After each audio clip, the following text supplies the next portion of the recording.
Welcome back. Today I wanted to check back in and give you an update about my Amazon Kindle Direct Publishing and share an overview about the income and an analysis of how my second quarter 2023 panned out. So if you're curious about how much money other KDP sellers are making, what types of books they're publishing, how many books they're publishing to make that kind of money, then stay tuned for this video where I'm going to share all of those answers from my KDP business directly to you.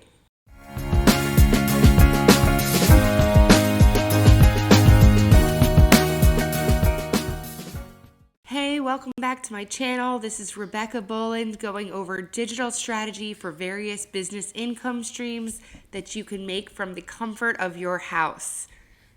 If you are new here and curious about my Amazon KDP journey because perhaps you're interested in getting started yourself, as a quick overview, I started KDP publishing in November 2022, so I am not even a full year in to figuring out everything there is to learn about Amazon, no content, low content, Kindle Direct Publishing. You may be interested to go ahead and subscribe to my channel where you will see an entire KDP playlist, including month-by-month updates in my first few months to see in reality how long it takes to sell your first book and how much money you can be realistically making in your first few months on Amazon. Otherwise, I want to go ahead and just jump right into a second quarter analysis of sales in 2023. That would be the months of April, May, and June. Now, one thing I was really hoping to do was to share an analysis of my first 6 months on Amazon KDP in addition to the first 6 months of the year. But for some reason, it seems that the royalties estimator in the reports section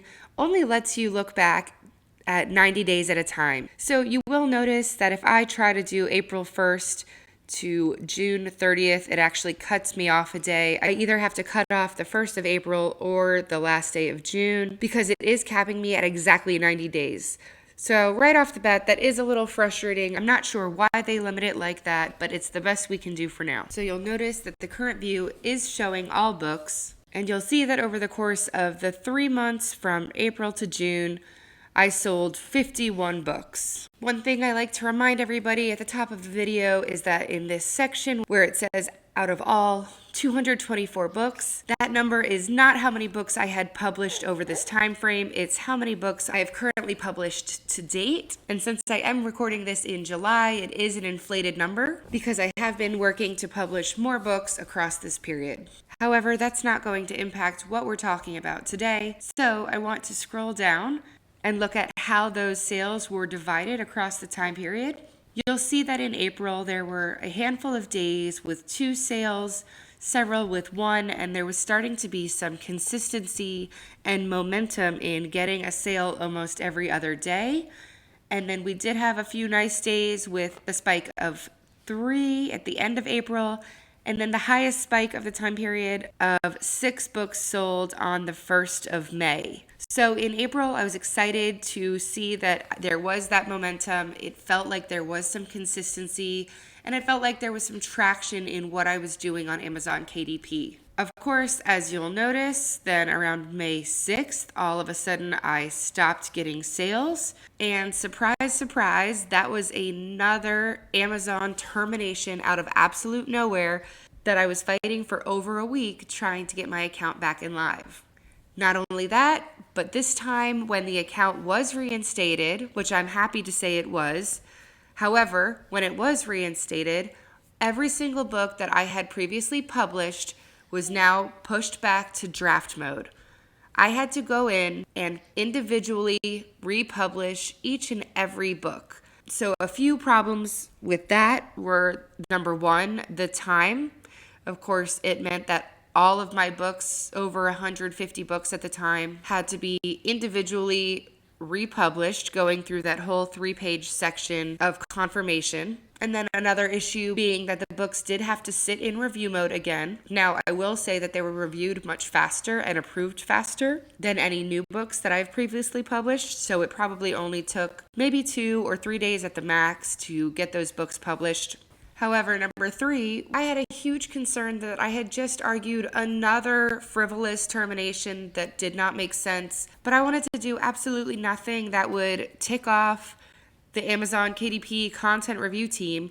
And I thought, surely if I tried to push through over 150 books back to back, that I'd trigger a new flag for trying to spam the system. Now, if you're wondering whether there's a maximum number of books you can publish in a day, there is nothing specifically stated on Amazon KDP's help section. I have seen some resources and other YouTube videos saying that there are certain content creators that were told they had hit the maximum limit when they had 500 books in draft mode at once. But I haven't seen that in writing. I haven't attempted that myself. So if you are trying to gauge, there's a little bit of information, but I am not trying to vouch for something that I don't know myself. That said, with this situation, I did email the content team several times asking, number one, are you sure there is no way you can bulk upload all of my books again, considering there was no problem with any of them and you reauthorized my account? And they insisted, no, unfortunately not. And then number two, I reached out to someone saying, can you confirm I will not be immediately suspended again for spamming the system as I try to bulk upload all of these books? Because of course, they're already done. So clearly I could sit down for an hour or two and individually click through all of these approvals. But is the system going to think that I've created a bot to spam upload a bunch of non-quality content? Now, to that question, I did get a response that essentially was along the lines of, don't worry about spamming the system. You can upload in small groups at a time. Now, the first response I got from the help team told me, well, go ahead and publish one a day and you won't have to worry about it.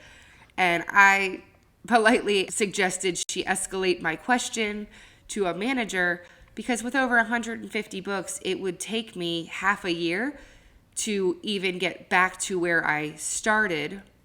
And considering they admitted I had not crossed any terms and conditions themselves, that seemed a little punitive and would prevent me from growing my business for the next 6 months. Luckily, the manager did get back to me quickly and suggested that even if I published 20 books a day, I would not trigger any problems within thresholds or spam concerns. So I went ahead and took that advice and made sure that at any given time, on a rotating basis, I was keeping 20 books in review mode to get them back up and running. So of course, that was the beginning of May. Then you can see that throughout the end of May, I was able to build a couple of sales again until I made the dumb mistake of trusting that the book that KDP had approved after shutting me down would be okay to republish because they told me it was fine. So once again, I was a little too brave and trustworthy that the system had fixed itself, and I got shut down on the 27th of May. I was not able to make any book sales for the back end of May, and I had the joy of going through the entire process all over again. So yes, that means I had to reappeal the system, got my account reinstated quickly because I told them that the book that triggered the problem had been manually reviewed and approved, and it made no sense that my account kept getting shut down after I was continuously told this was okay. So I can't lie, if you are a new KDP seller, you do have to have a lot of patience and fortitude at the early stages of this process. And it does remind you that you can and probably will get shut down at any given moment. That said, at this point, I essentially was just stubborn.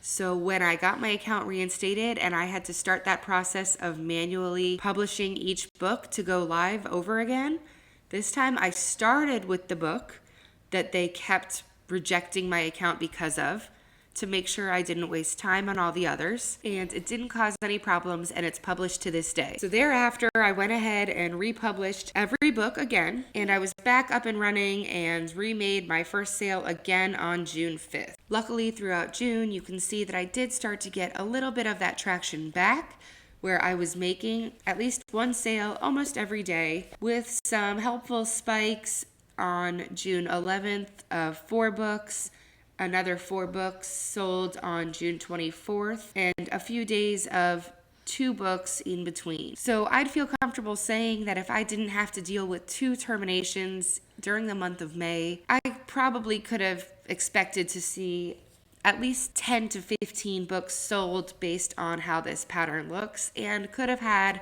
units ordered closer to 60 or 65. Now, if we scroll down, you'll see all of my books are low content and there is nothing on Kindle right now. But you'll notice that out of the 51 books sold, 7 were in the first most popular book, 5 in the second most popular, and then we have 4, 3, 3, 2, 2, 2, and so on, with a handful of books that sold 1 in this time period. But by the time we get to the second page of my books, there were no sales at all. So there were only 26 individual unique books that were sold. That is always something to remember with Amazon low content. While quality is always important in any business you do, this is certainly a numbers game to some degree. And the more books you publish, the more opportunity you'll have to find the right niche and to find the 1 or 2 that are going to sell and hopefully take off. Now, if we go to compare books, you'll see that I'm looking at the top 10 books sold over this period. And out of the top 10 books, you'll see that 32 out of those 51 individual book sales were in my top 10 books. Each of these colors within the bar chart represents one of my top 10 books. So you'll see the day in May where I sold 5 units was actually 5 copies of the same book. Now, I haven't looked in to distinguish whether that was to one seller who potentially needed multiple copies, or whether that book just happened to get in front of a handful of eyes that were looking for it at exactly the right time. But it is the book that I sold 7 of. It is my top selling book. So potentially it's showing that I did find a bit of a good niche for that book to land in. Yellow is my second most selling book, where I sold 5. So you'll see that as a seller, it can give you a sense of trends in your sales. So as of now, when I do sell multiples on a single day, some days, like the end of April and the beginning of May, it's because a particular book sold multiple copies. But I can also gauge that within June, that was not the case, because within June, when I sold multiple books in a day, you'll see that I sold 1 book that is my 3rd highest seller, 1 book that's my 4th highest seller, and then this gold again for my 2nd highest seller. So of course, let's be honest, what we're all always wondering is, what does the money look like? Maybe you're not wondering that, but I know that's what I'm always wondering. So instead of the number of books sold, what type of royalties are we talking about?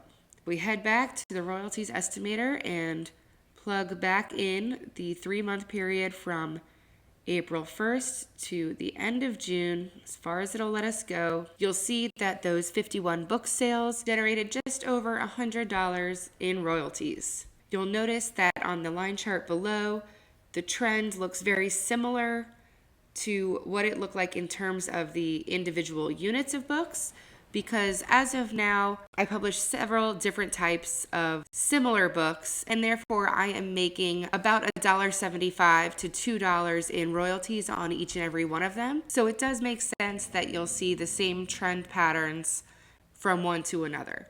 Now, if you start publishing higher content books, obviously this could change, and you could get a bigger spike just because you sold a higher margined book compared to the days that you sold several low content books that you priced just above cost. But for me, it shows pretty much what I would expect. Just like we did with the units and the types of books, you can always go and compare books to compare royalties over specific books, like wanting to see how your 10 best books are doing. And this might be a good opportunity to evaluate whether you are ready to start trying out some ads. If you scroll down and realize that you have a couple of books that are making decent money, or you realize, hey, I've made $16 on this one book, let me invest $5 next month on seeing how Amazon ads go.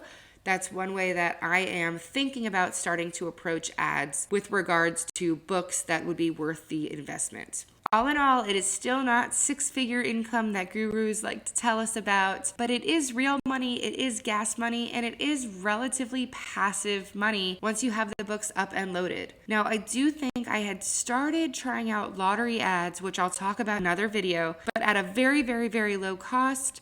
I had started trying to dabble for only a few days before getting shut down. Once I got shut down, I made sure there were no ads running because I didn't want the mistake of books getting sold because Amazon was slower to pull them off the shelf while my account was suspended, or books being sold and somehow not getting the benefit of the royalty because of this temporary shutdown in my account. You can imagine that that meant throughout the month of May and even June, I did not mess with ads again, but I have been starting to dabble again with lottery ads here in July. So if you are curious about lottery ads and how ads are starting to impact sales, make sure that you hit subscribe. Please come back at any time to rewatch some old videos or to let me know which KDP videos you are most interested in hearing about next, and leave any questions or comments below. I will get back to every single one of them because I love talking to you all, and it is so beneficial to know that these videos are helping other new KDP publishers just like me. Until then, bye.